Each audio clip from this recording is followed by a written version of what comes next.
Alright, good afternoon sa inyo lahat. Andito po kami ngayon sa Marilao, Bulacan.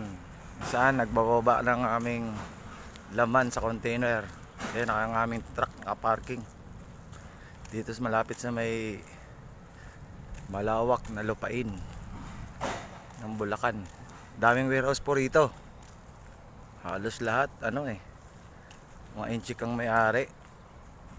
Para sinakap na tayo ng inchik. Puro mga inchik ang may-ari ng warehouse. Yan binababa na po yung aming laman ng container. Mga bakal po ang laman ng aming container kaya medyo mabigat. Sa malawak na lupa kami binababa. Okay, maraming salamat po.